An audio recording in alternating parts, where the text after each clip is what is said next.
Apesar da reivindicação dos empresários, o Ministério da Fazenda informou que a reforma tributária vai manter os limites do programa Simples Nacional. Confira os detalhes na reportagem de David de Tarso. A atualização dos limites do Simples Nacional é uma reivindicação antiga dos empresários para que seja incluída no projeto de lei que trata da reforma tributária.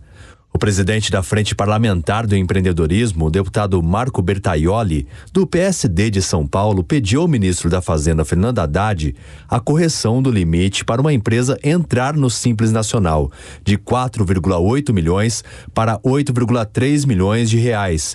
Ele argumenta que a inflação nos últimos anos tem que ser levada em conta. A solicitação foi feita porque o Ministério da Fazenda pretende manter o mesmo regime de valores. De acordo com a mentora em gestão de empresas, doutora Kellen Abreu, expert em reestruturação financeira e BPO financeira há mais de 10 anos, essa adequação nos valores é fundamental na reforma tributária.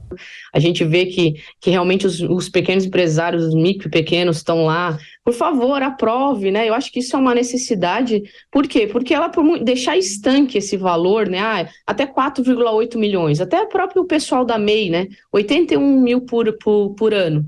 A inflação, ela corrói isso.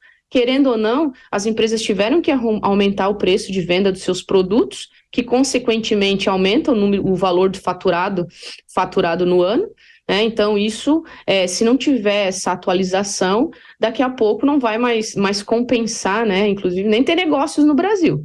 O Simples Nacional foi criado em 2006 com o objetivo de favorecer os pequenos negócios com a unificação de tributos e alíquotas reduzidas ao empreendedor.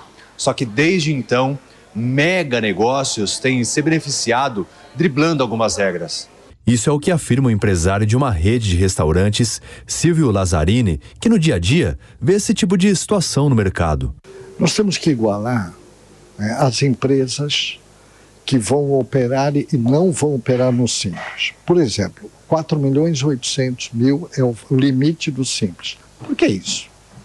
Por que não ter uma tabela progressiva colocando o IBS e tributando também as empresas que não estão no Simples? Mas vamos competir, vamos ser iguais, entendeu? O grande problema do Simples é que ele limita e as empresas não querem crescer. Ou então abrem vários CNPJs para continuar no Simples. Esse é o drama. Então tem que aproveitar a reforma tributária agora para iniciar um processo de moralização generalizada nisso. Afinal, com frequência em diferentes segmentos, é possível ver no mercado concorrentes diretos que têm um ticket médio alto, mas estão enquadrados no Simples Nacional, a exemplo do setor de restaurantes que o Silvio atua. Pega um exemplo de um restaurante que está aqui na Zona Sul, no Morumbi, ou na Zona Sul do Rio. Esse restaurante cobra R$500, R$600 por pessoa e está no Simples. Por quê? Qual é a justificativa para isso, entendeu ou não? É isso. A perspectiva é que com essas alterações pedidas pelo setor empresarial, a reforma tributária gere uma empregabilidade maior. Uma empresa no lucro presumido tem um encargo muito alto e a do Simples Nacional ela vai pagar, na verdade, somente a parte do FGTS, né, do empregado. Então, esse é um ponto que facilita bastante e até para incentivar as pessoas, as empresas, as pequenas empresas a contratarem pessoas. O Silvio também compactua desse pensamento e acredita que, além da empregabilidade, o crescimento econômico no país seja maior. A empregabilidade não vem só pela regularização dos empregos, ou seja, aumento do emprego com carteira assinada. Vai haver crescimento econômico, investimento, aumento de produtividade. Porque vai acabar com esse arcabouço fiscal, tributário, entendeu? Que gera insegurança para todo quanto é lado. Cada hora tem um decreto, uma coisa para causar complicação. Então, a simplificação, eu vejo a reforma tributária como uma simplificação, uma modernização, caminhar para aqueles países desenvolvidos estão no mesmo caminho.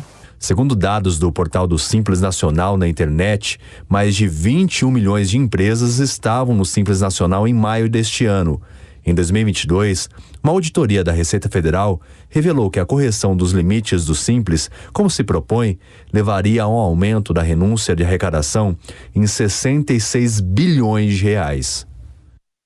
Alfredo, eu queria te ouvir também para explicar para quem nos acompanha, neste sábado aqui no Fast News, o que essa medida, ou como essa medida pode afetar de fato os empresários. David explicou muito bem o Simples Nacional, criado em 2006, justamente para estimular as pequenas empresas. A gente sabe que aqui no Brasil, as pessoas, principalmente na pandemia, tiveram que se reinventar, abrir um pequeno negócio para conseguir sobreviver, né? Soraya, você sabe que toda essa declaração desse empresário, Silvio Lazzarini, me lembrou o governador Tarcísio em campanha, que ele dizia o seguinte: a gente não conhece todos os assuntos. Quando a gente não conhece, a gente procura quem conhece e se atualiza e toma pé dos assuntos. Veja que o empresário deu uma aula de reforma tributária. E qual foi essa aula? Que a reforma tem que ser em benefício do empresariado, porque quem conhece tributo é quem paga o tributo.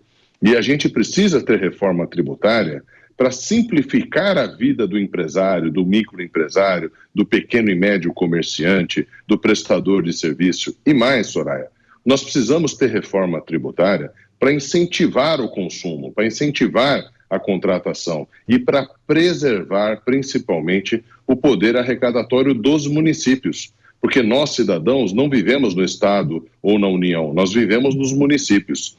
E a reforma tributária tem que melhorar a vida dos munícipes e não mexer na receita dos prefeitos e das prefeituras como uma questão de risco tributário. Nós não podemos ter risco tributário quando se trata de município. E veja que um restaurante, ele paga imposto municipal, o ISS, e indiretamente outros tributos. O que a gente precisa nessa reforma tributária, Soraya, é fazer o que o Silvio falou: simplificar, aumentar o espectro da arrecadação simples, porque tudo isso vai gerar um ciclo virtuoso de consumo, de prestação de serviço e, obviamente, de aumento de arrecadação de tributos.